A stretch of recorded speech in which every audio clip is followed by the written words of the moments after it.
Thank you very much indeed. So thank you very much indeed all for braving the horrible weather and the slippery pavements tonight.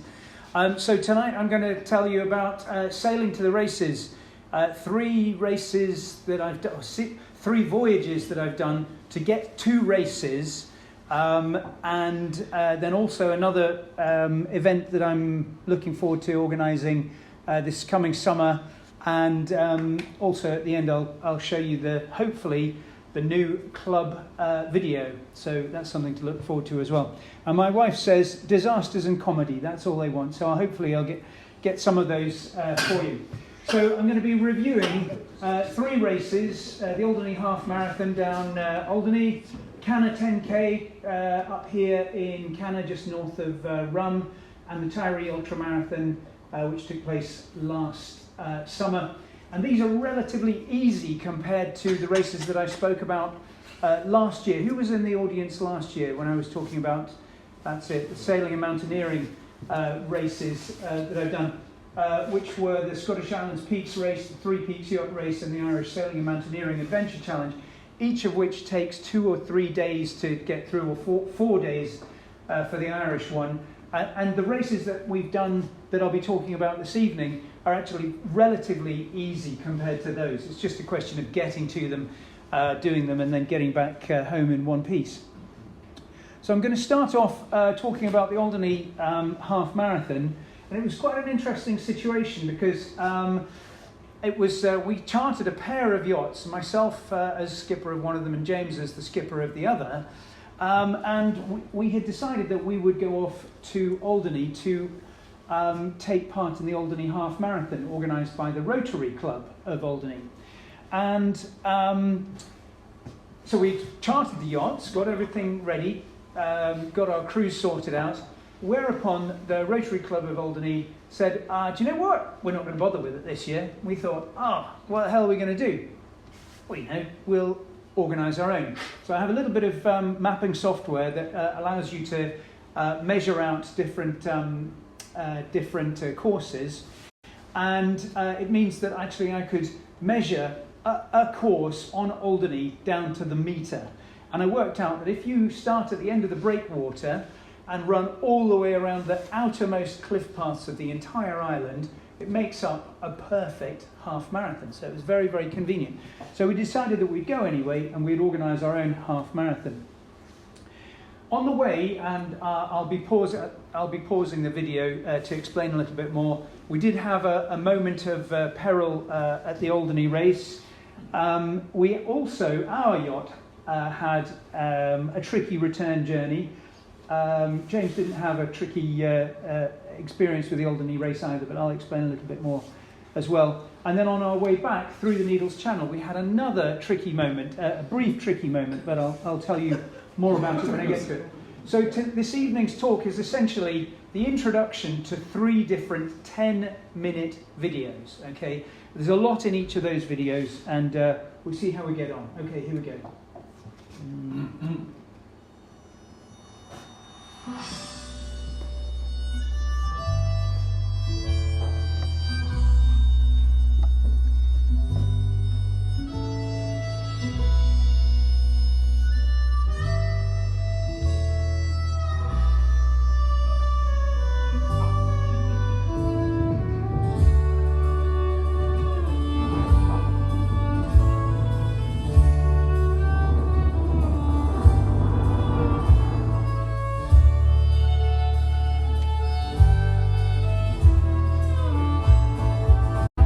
Right, so what happened here was, and James was, yes, whoops, thank you. James was in the yacht in the front, and we were sailing down here, and I was looking at him, and I was thinking, well, he knows exactly where he's going. He's a clever chap. And then he took basically a right-hand turn just here. He tacked around, and he went over here, and I said, oh, what's he doing? Anyway, I stood on, and eventually we came down here. And I realised that actually we were not making any headway relative to some rocks which were over on our starboard side. And I said, well, just stick a few revs up a bit. And we ceased to make any headway. we started going backwards. And I said, well, stick a few more revs on. No dice, still going backwards. And I said, right, full revs, not my boat. Still going backwards. And I thought, right, well, we are in the Alderney race now. And it was Catherine's better half, other half, I should say, who said, well, let's get the sails up. And there was just enough power in the sails to actually inch us forward. And we started to we'd been drifted back this direction. We put the sails up here. We just managed to get out of the Alderney race coming up here. And then once we were up here, we were able to make our way very, very successfully. But my main problem was that I had not worked out that the Alderney race doesn't split, the tidal flow doesn't split somewhere up here, it doesn't split down here, it splits somewhere up here. So already up here, we were in the race. We were already being carried away by it.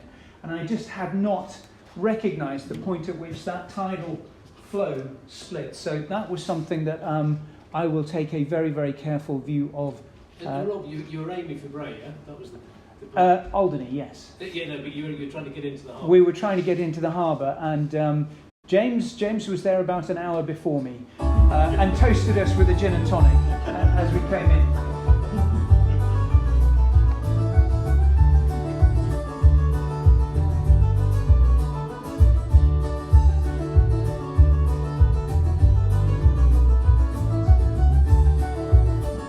Please, Catherine, there we go.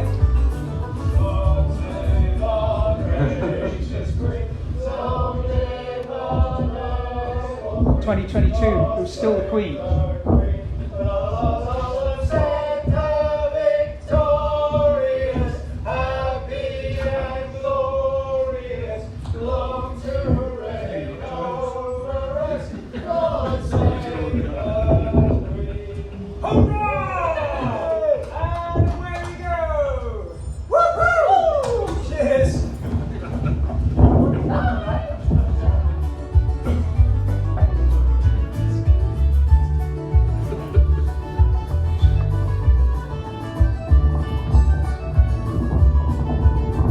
To Alderney. So most of you will recognise a lot of this course.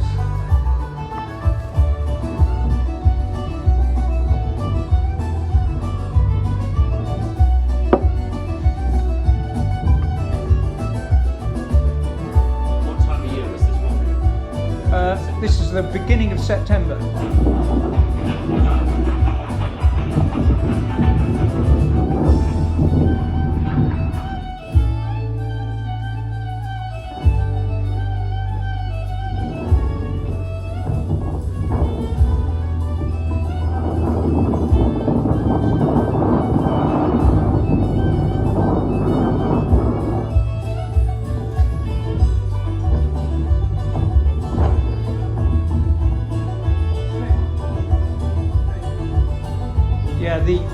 The way was not always obvious.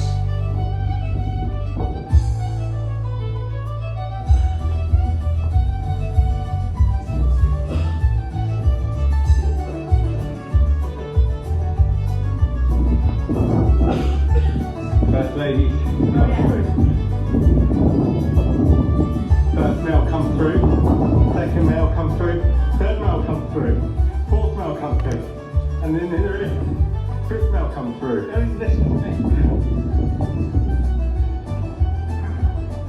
It's not flat by a long way.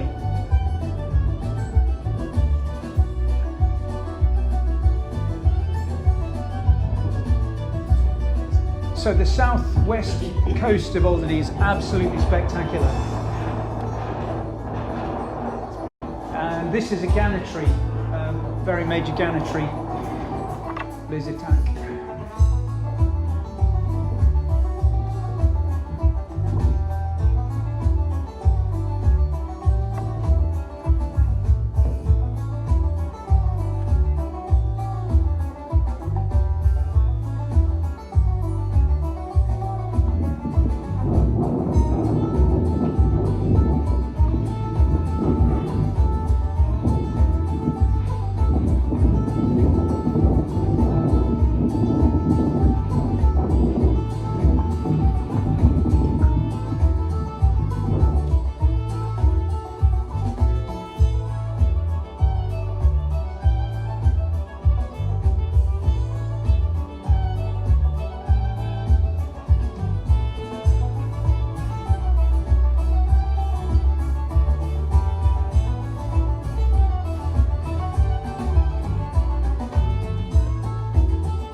took my drone over, got a few shots.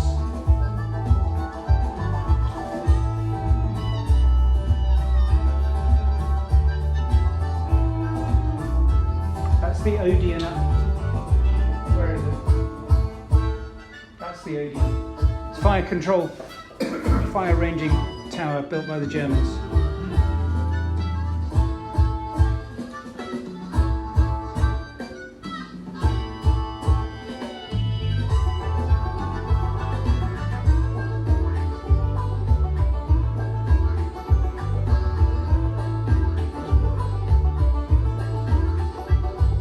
Classic design, absolutely beautiful.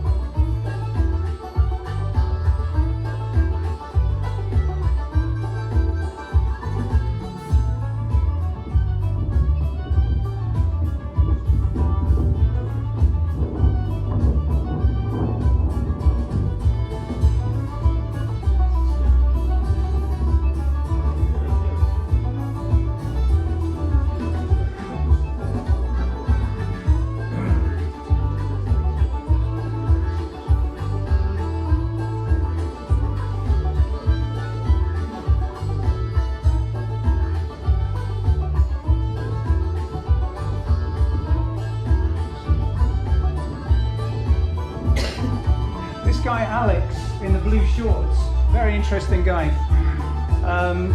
said he was disgusted with the Conservative Party, considered Liz Truss too left wing. Interesting guy.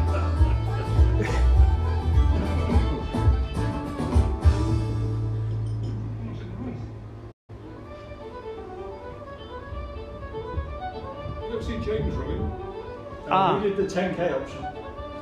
Yes, Okay. very wise. That halfway through the Exactly, and then some of my guys actually went out and did the whole course again the next day, but going in the opposite direction. And the rest of us said, we just go to the pub.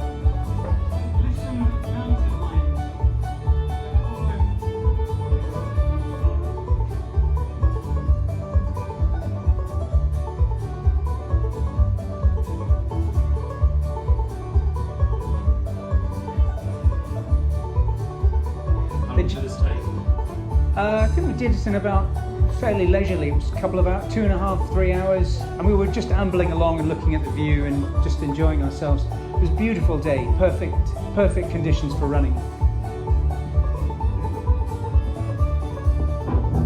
You don't want it to be too hot.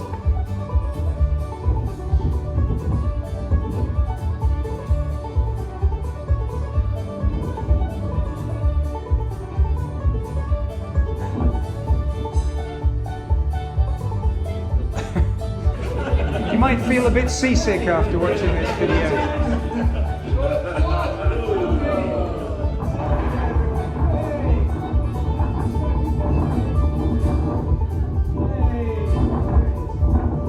The end of the run.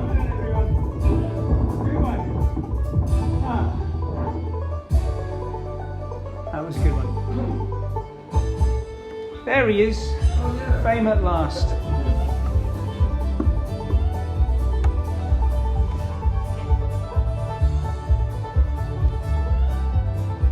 Okay, so what happened was, once again, James, the able seaman, decided that actually he would clear off a little bit early because I think he could see storm clouds on the horizon. And we said, we'd just do a night sail, but it'll be much more interesting. And so it proved, because we left Alderney and headed out into the dusk. You'll remember this, Catherine. Headed out into the dusk, and we could actually see storm clouds gathering over the Cherbourg Peninsula. And we could hear the thunder, distant thunder, and see the lightning. And we thought, oh, it's going in the opposite direction to us. Well, it turned out it wasn't going in the opposite direction to us. It was heading straight for us. And so, in the middle of the night, we were in the process of crossing over some of the shipping lanes, and it turned out we were in a big old storm. And we were quite worried, and I'll come on to that in a second. I remember going down below to have a look at the charts, and saying to Catherine, okay, your turn on the helm, just steer clear of those big boats. And I think 5 minutes later, 10 minutes later, there was a shriek. Maybe you can give it. I can possibly replicate. Something like that. And I thought, oh, my attention is required upstairs. And the way that I recall it, and for the purposes of the telling of this particular tale, we were literally within touching distance of the biggest boat you've ever seen. It may have been further away than that, but it felt like we were very, very close. To the back of it, thankfully. Very, very thankfully, to the back of it. And we were in a massive rainstorm right at that moment. I mean, it was wild. And so we took evasive action and managed to steer well clear of this boat. Whether or not they ever saw us, I don't know, but it was a moment. And I think probably I could have been on the helm as we were going through those shipping lanes or given clearer instructions. But anyway, we survived. So, do you have AIS, transmit? Do you know what? I think possibly not. Possibly not. So we came back in through the Needles Channel. There's James on his boat. Alex, Catherine, who's here tonight. Nigel, another local runner. Dennis down in Dorking. Alex. Right. So here we are, coming through the Needles Channel, and I had not realised that as you're coming in through the Needles Channel, I thought that the tide was only either with you or against you. Thank you very much indeed, he's shaking his head. It turns out that at higher tide, there's a very, very significant cross flow across the bank here. And you can very, very easily be drifted onto it, which is what actually very, very nearly happened to us. And I think somebody said, what are those breaking waves? And I said, breaking waves? Let's have a quick look. Steer very, very strongly over to port and avoid it. But I had not realised that we were likely to be, I thought we were only going to be drifted into the Solent rather than across the Needles Channel. So that is definitely something to watch out for when you come through next time. And it turned out to be a beautiful day for us homeward voyage. Catherine on the helm.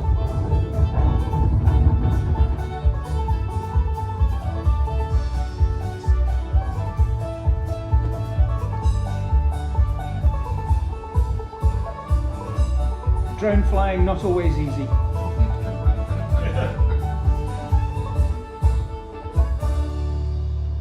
Okay, so when we were in that electrical storm, we could see the lightning coming closer, and we thought, well, I think we probably said, has anybody been in an electrical storm on a yacht before? No. Right, anybody any idea what to do? We know, look it up on Google. So what it said was, monitor the weather, lightning protection, so basically undo as many electrical connections as you can. Take down any antennae at the top of the mast so that you're not quite as obvious target for the lightning. Stay informed, and the suggestion was, this is Google, stay informed, bone up on your first aid and your safety equipment, and create a lightning safety plan, which is essentially what are we going to do if we get struck by lightning. But the very, very first thing that it said, Google advice was, avoid this situation. Thank you very much, Google. Brilliant, brilliant advice. Anyway, so we lived to tell the tale. So didn't do anything in 2023, but in 2024, James Glasspool once again came to the rescue, and he sent me a quick email saying, have you seen this race called the Canna 10K? It might be up your street. And so I went on their website, and as soon as I saw that the winner's podium was made out of stacked pallets, I thought, that is the race for me. Definitely, definitely. So we didn't have twinned yachts this time, but James did come along, and you'll see him featured in the video. On our way up there, we once again chartered from Oban on a Moody 376 We were stormbound in Tobermory for a couple of days, not a bad place to be stormbound. Once we got up there via Rum, we had fantastic conditions for the race, beautiful conditions, as you'll see. And at the end of the race, they have a barbecue for everybody, and then they have a ceilidh. And honestly, it was the wildest ceilidh that I'd ever been to, largely due to the fact that it was in a space that was only half the size that it needed to be. So everybody continually bashed into everybody else. It's a great way of making friends. And my brother, as you'll see him in the video, he came over from the States with his son Peter, who's a big guy, takes after his mother, good-looking guy, and he was 19, 20, and I tell you what, the local lassies could not get enough of him, and he was in demand at the ceilidh. So here we go for the video, and this is another 10-minute job. Hope you enjoy it.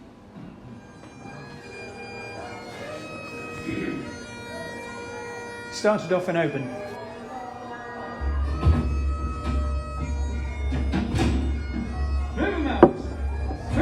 It's Kevin Stroud. We've arrived in Oban. So this guy, Kenny, he's a Scouser. He's got a titanium knee. Never done any running before. He'd never done any sailing before, and he was game enough to come along on our voyage.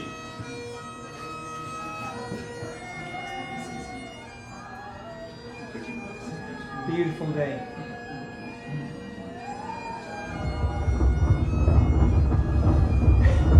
His first day on a boat. Not bad for a guy with a titanium knee.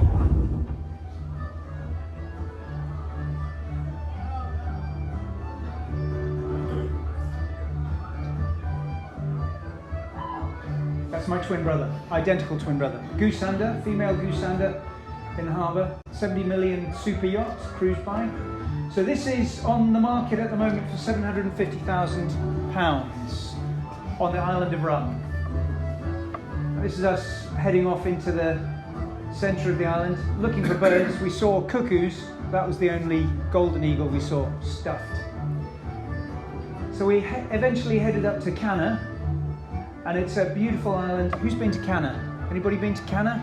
Beautiful island with lots and lots of character. Unfortunately, the outboard did not work once again, so we had a lot of rowing to do. And here's my brother and his son, fancies himself. Here's the whole crew, featuring James up there. Oh dear, oh dear. What a shambles.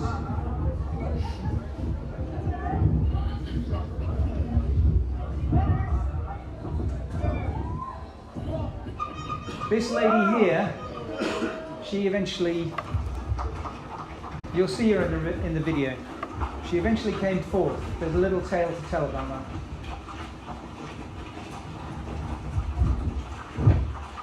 Hold on, Kenny!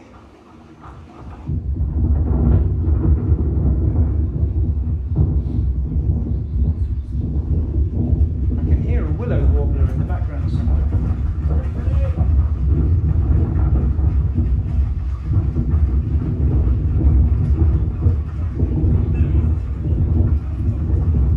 Windy, that's all the noise you can hear.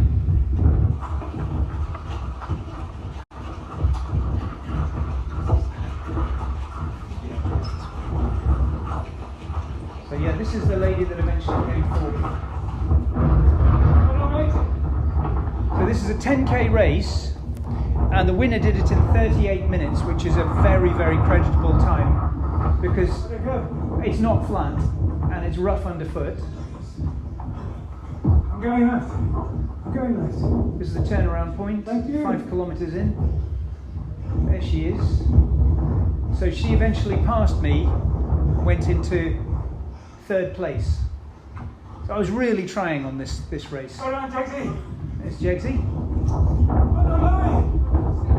on. So she's in 3rd place here. This is about 2 kilometres from the end, maybe a kilometre from the end. Beautiful, beautiful scenery. Desres, yours for a snip, but it's the middle of nowhere. So she was third. No, sorry, she was fourth. I managed to overtake her in the last kilometre, and she said at the end, "I wish I hadn't drunk that bottle of wine last night." So there she is, First Lady.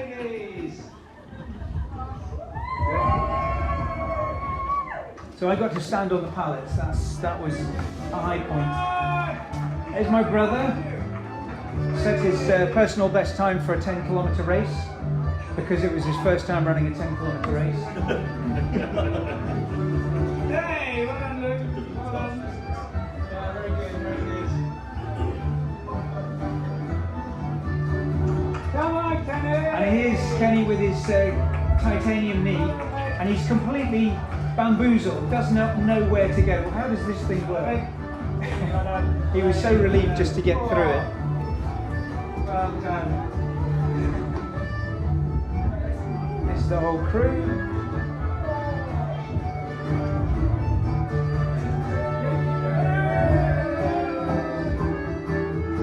So then we went off to a local beach. Looks like the Caribbean. I swear this was about 2 degrees, this water. This old Celtic cross was surrounded by corncrakes. You could hear them, never saw them. Fortunes do find still and away, these counties, my dear Annie. Oh, you New York girls, can't you dance the polka? This was us off to the cable.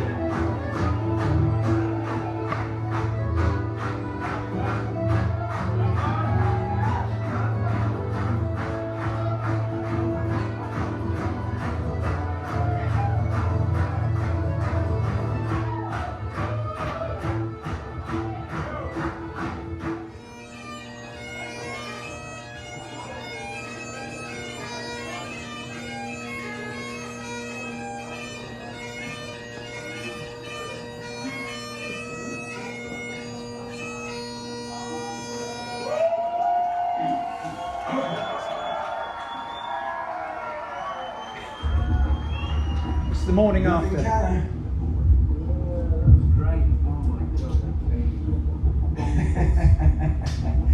really was.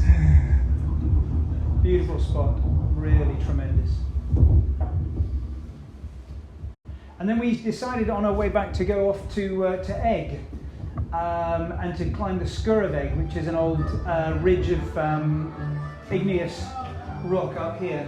I'd previously tried to get up there about 20 years ago, and it was basically the only time I'd ever turned back from a walk because the conditions were so horrible. We managed to get up there this time though. And then, that was me doing my monkey impression. This, my brother fell into a bog.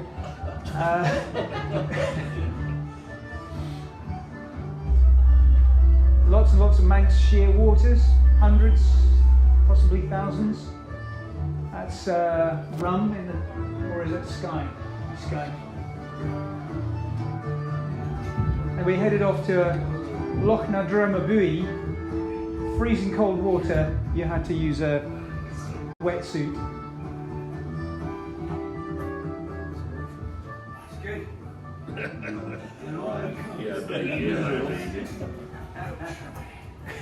And all because the lady loves milk tray, there you go. Now we beat them into shape, the crew. At the end they were very, very good, I would say.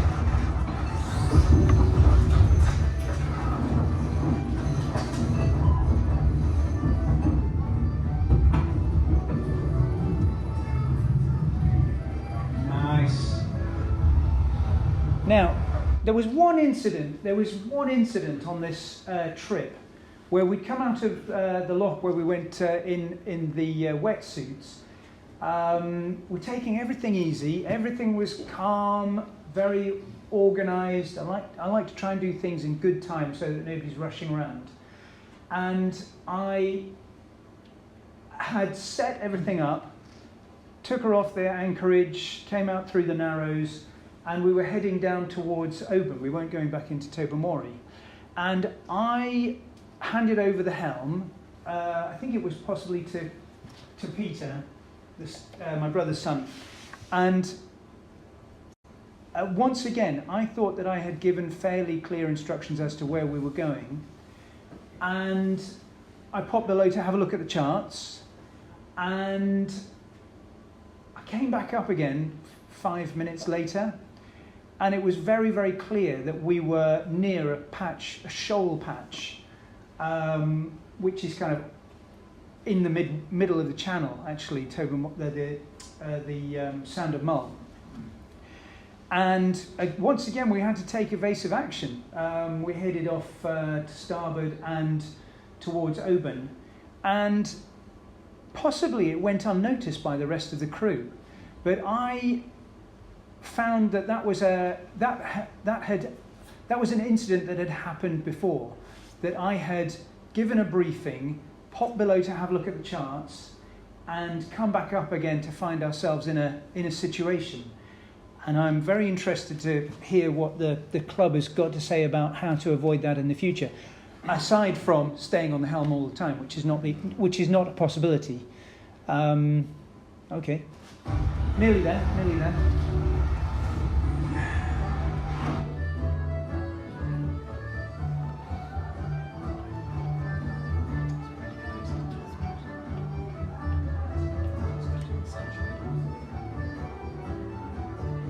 That graced the front cover of Wavelength last year. Has anybody seen the Waverley? Yeah.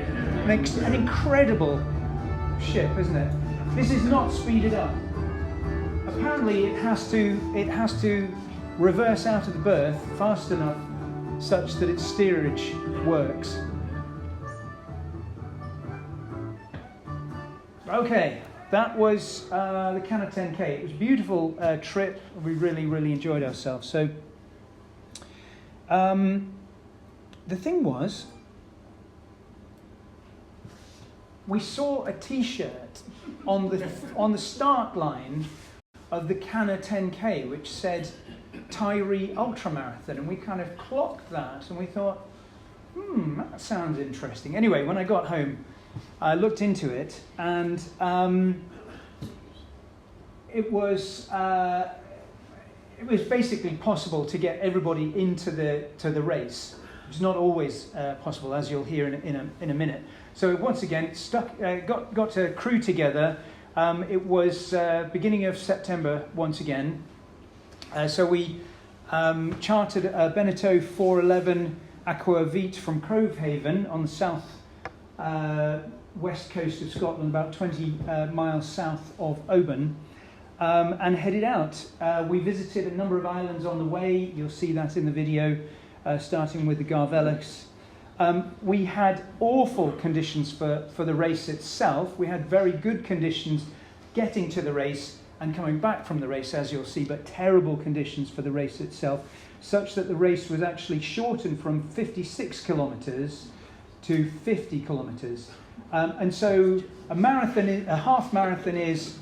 So 10K is 10K, half marathon is 21 kilometres, full marathon 42 kilometres, a step over 42 kilometres is already an ultramarathon, okay? So that was originally intended to be 56 kilometres, and they shortened it because the conditions were too bad, and it would have had us running around a headland in a literal severe gale, force 9, and they didn't want us to literally be blown off the side of the cliff. And then at the end, there was another wild ceilidh for some people. I'll explain later. So here we go with the final 10-minute video, and this is a voyage to the Tiree Ultramarathon, which was just in September 2025. Anybody read the Vital Spark? Brilliant books. I'm not sure that this is the original. The first of the booze has arrived. Excellent.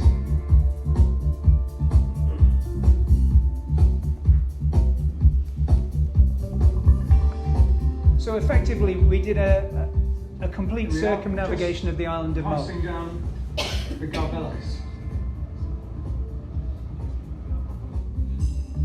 A very snug little anchorage. And the guy that you just saw there is a guy called Tim. Very tall guy, this guy. he was our hope for getting on the Down podium. the spring, and just down from the spring is watercress, which we're going to have some and have it in our salad tonight. It was absolutely delicious. And at this point, the dinghy outboard is still working. So we headed over to Tinker's Hole, on just off the end of the Ross of Mull. To Tinker's Hole.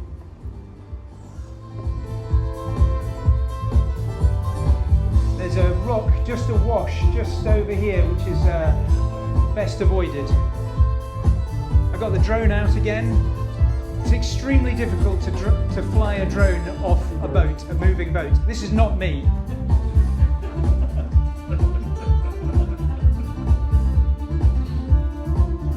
It was a cold day. Beautiful snug anchorage. Would have been a little bit snug with another yacht in there, I think. Then we headed off to Iona, my first visit.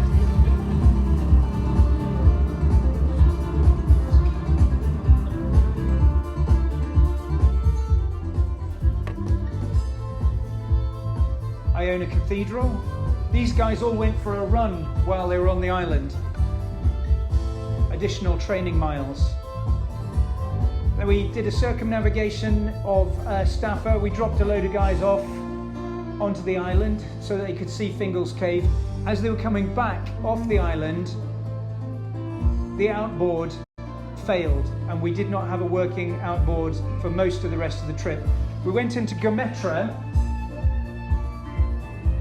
which is another snug anchorage, and we went ashore and we had a beach barbecue, which was great. This water is freezing cold, absolutely. Loads of seals over here.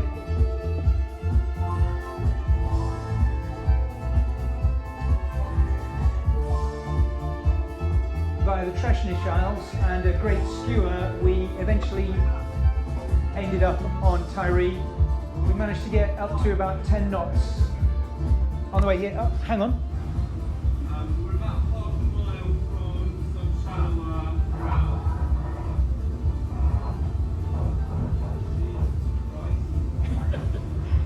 So, oh no, I've done it again, sorry. Right, so what happened there, once again, hang on a minute.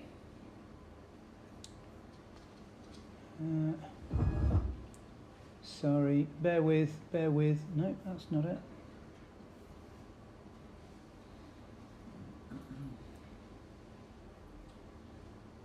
We're about half a mile from... Right, so once again, I was not on the helm, I'd set the course, and we were basically standing on into danger. And what had happened, particularly in this particular situation, he was saying we're about half a mile away from some rocks, which we were. What had happened was we had the speed of the yacht was much faster than I'd expected. I'd calculated it about 5 or 6 knots, and we were going at 8.5. Actually, we ended up doing about 10 knots in a fresh breeze. And also, we'd steered not exactly in the direction that I was expecting. We'd also had some leeway. We were basically heading in a direction that I had not expected us to head in. And as soon as he had spotted that we were standing on into danger, thankfully, we took evasive action. But it was slightly concerning. There's a lesson in there somewhere.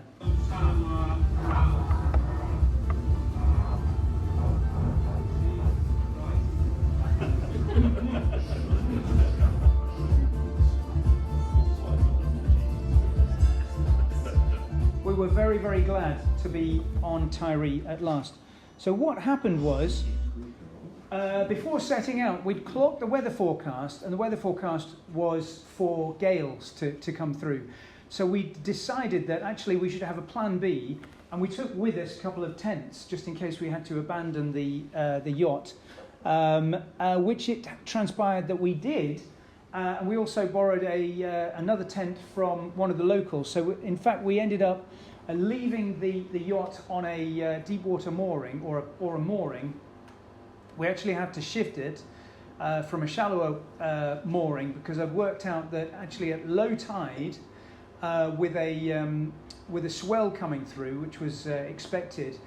We didn't have enough of a safety margin beneath the keel, so we shifted it onto a deeper water mooring and made sure that it was extremely well tied up.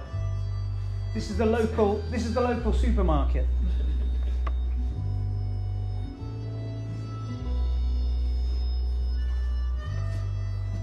We shifted ourselves over to the race start in the grounds, basically, of the Scarinish Hotel over here. And the outboard ceased to work. It was old fuel that had contaminated it. We changed the fuel, finally. Still wasn't working, and eventually we just bust the pull cord. It was getting lumpy. And when the ferry struggles to get moored, then you know it's starting to become an issue.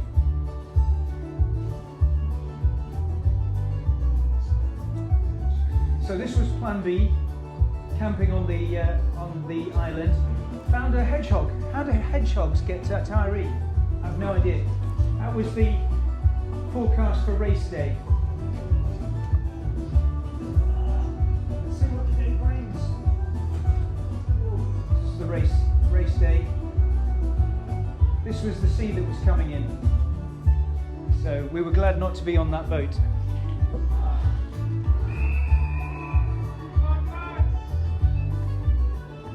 And in this race, it's a big island, they were very happy to allow the entire crew to have entries into the race. It wasn't a problem. So I think we had 14 beaches to run on over the course of the 50 kilometres. But we had all sorts of other terrain to get past as well, lots of tracks, lots of bogs and lots of rocks. All sorts of people take part in this race, not just the racing whippets, young and old, families. I think some families do it.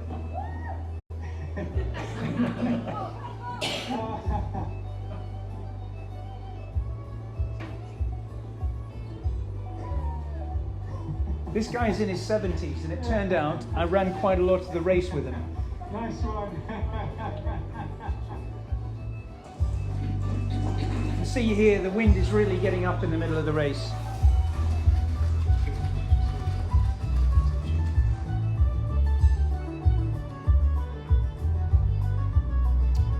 Now you could just see there, Coast Guard, this is Dunmore Vall and Iron Age Brock. You could just see there a Coast Guard Land Rover. Essentially, somebody slipped over on some of the rocks, broke their arm, and the helicopter came in and medevaced them out to Glasgow. Took them all the way down to Glasgow. I had a problem with my knee halfway into the race, and I could easily have just walked home, but I decided I'd come all this way. I may as well do the whole of the rest of the race, so I walked all of the rest of the way, and that's why I was doing it with this guy that was about 70 years old, mid-70s. And this beach coming up was the windiest. This was the windiest of the beaches, and we had the force 9 gale blowing onto us. You can't really get the feeling of it there, but it's and then it started raining. Absolutely torrential rain. That was what it was like. 1 hour of that. But honestly, you've only got about 10 kilometres to go at this point, and you're beyond caring. You're absolutely beyond caring. You just want to get to the end. It looked like I'd been in the bath for an hour. Yeah. They're all under shelter. Look at them, bastards.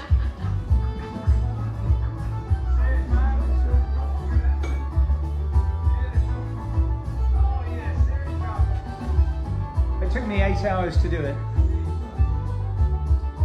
It took me 8 hours to do it, but Tim, the very tall guy just here, he was fourth, did it in 4.5 hours, over difficult terrain and in terrible conditions. So, and here's a snippet of the Cayley. I stopped for a couple of dances, but honestly I was just so exhausted. But a couple of our guys stuck it out to the end and were in great demand. So very friendly people, very friendly people. And then by the evening, storm had blown through and it was absolutely beautiful. And the next day we had to fortify ourselves, pack up the tents. The yacht charter guy brought over a new outboard and we loved it. It was so easy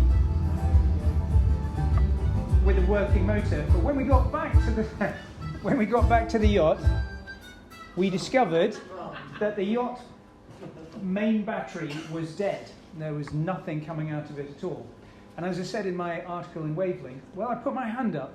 I hadn't isolated it. So, it was being drained over the 2 days that we were not on the boat. And if I had isolated it, potentially we would have had enough spark in there, if you like, to get the engine turning over. But it was dead, completely dead. And I called up the gentleman at the charter organisation. He said, yes, it's an absolutely ancient battery at the end of its life. Please just go ashore and buy a new battery. Well, okay, fair enough. So we went on back onto the land. Very easy now. We had a working outboard.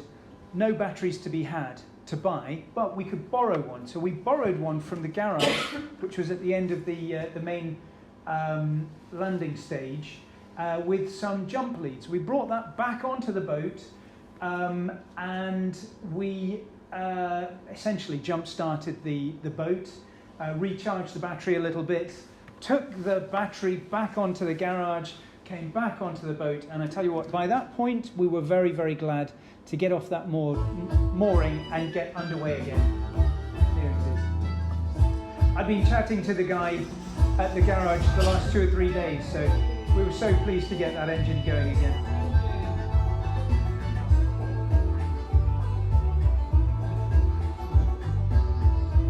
And we headed straight off to Tobermory once again for an overnight. We had a big following sea after the previous day's gale.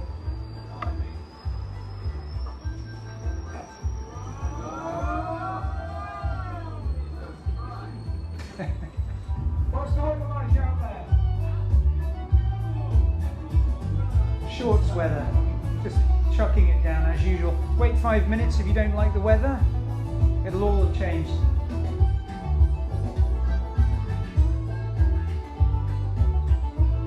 Oh, here's another thing. Whoops. Who knows Tobermory? Okay. So I quite like to go into Tobermory all the way around all of the moorings and the finger pontoons, and just tuck myself into the far side of the finger pontoons, which I attempted to do again this time. And essentially what I did was I selected a finger pontoon that was too short for the yacht. And it meant that actually it was extreme. This was a big old yacht, it was a 41 footer, big for me anyway. It's a big old yacht, big heavy yacht, and it was difficult to stop. And because it was the finger mooring was the finger pontoon was too short, I basically stoved it into the end of the. No, I didn't stove it in. We were very, very close to stoving it in, but I very quickly stuck it into reverse, reversed back out, and found a much longer pontoon. But I wrung my hands over that quite a lot because I just couldn't work out what the series of decisions was that led us into that situation. And I think thinking about it, I wanted to be as close to the land as possible, to have the shortest walk. But actually that wasn't the most important thing. The most important thing was to have a mooring, have a berth on a long enough pontoon, like duh, right? So anyway, that's another thing for me to think about next time. Lovely conditions. And we did enjoy Tobermory. And then we headed off back to Oban. We had one guy that was going to be in Ankara within 48 hours, and somebody that was going to be back in London at his desk the next day. So we couldn't mess around. That was our total voyage.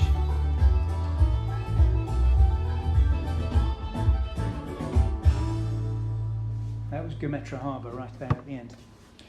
Okay, so that was this year. So we legitimately may ask ourselves, so what's next? Well, as soon as I got back from Tiree, my parents called me up on the phone and said, Rob, we've just been watching this documentary on Channel 5 called The Scillies in Summer. Did anybody see it? It's all not Channel 5 watchers, I can tell. Yes. Too many ads. Was that the island? Was that the island races? Yes, The island. exactly, that's right. And they said, there's a marathon or something down there, you've got to watch this. So I made a point of watching it. And there's a race there called the Scilly 60 race. And what it involves is essentially you run around each of the 5 inhabited islands of the Scillies. But you do it all in one day. And that's a total of 60 kilometres. Now that is a big ask, because of course you've got to get between the islands as well. And there's a tricky cut-off, because if you're not going fast enough, the boat leaves without you. And you take no further role in the race. You are a DNF, a did not finish. And they get 50% of the entrants DNFing. And the entry fee for the race is £180. Well, anyway, so I thought, well, it sounds interesting. We'll give it a go. So I emailed the guy several times, asking if we could get a definite crew entry for the race. And he said no, because the limit for the race is 150 people. It's full for 2026, and we've got a waiting list of 550. And that's why he can charge £180. So there was no chance to get a crew entry. So what do I do when I can't get into something like this? Just do it yourself. Organise our own race. So what we're going to do is we're going to charter a Bavaria 37 from Falmouth. Cost is about £2,250, which between 6, 7 or 8 of us is actually quite reasonable. 60 nautical miles from Falmouth over to the Scillies. I've been over a couple of times and learnt some useful lessons doing that. We're going over in mid-July, so we'll actually mostly be sailing in the light, or almost entirely sailing in the light, so that makes it a lot easier. Lots of rocks. Who's been to sailing in the Scillies? Fabulous place. Lots of rocks. Too many rocks. We're going to do the same course as the Scilly 60, but we're going to do it over 2 days, and we're hoping for no DNFs. So I would really want everybody to finish all of these runs. And we're obviously going to be saving £180 each on the race entry fee, but I think that with 6, 7 or 8 people, it'll cost each of them about £500. That's all in, not including transport down there. So actually, for an adventure like that, not unreasonable. And I hope eventually that you'll hear all about it in Wavelength and at the Channel Sailing Club. And there's just a few pictures of what it's going to look like, hopefully when we get down there. These are actually from the Scilly 60 website. So once again, we'll be running along lots of beaches, but also along some of the rocky terrain that they have out there as well. And I think it's going to be a fabulous trip, and I'm really looking forward to it. Catherine, are you coming? Can't. Alex is going instead. Yes. Okay, so it's either one or the other, because you've got a little baby. How old is she now? She is 18 months, so not old enough to run the Scilly 60. Not, no. You could bring her on the boat though. So anyway, that's what we're looking forward to doing this coming July. If anybody here is desperate to run 60 kilometres over 2 days on 5 different islands in the Scillies, come and see me at the end. I see lots of people very excited about that possibility. And anyway, that's the end of my presentation on sailing to the races. I hope I've given you some disasters and a little bit of comedy as well. Thank you very much indeed.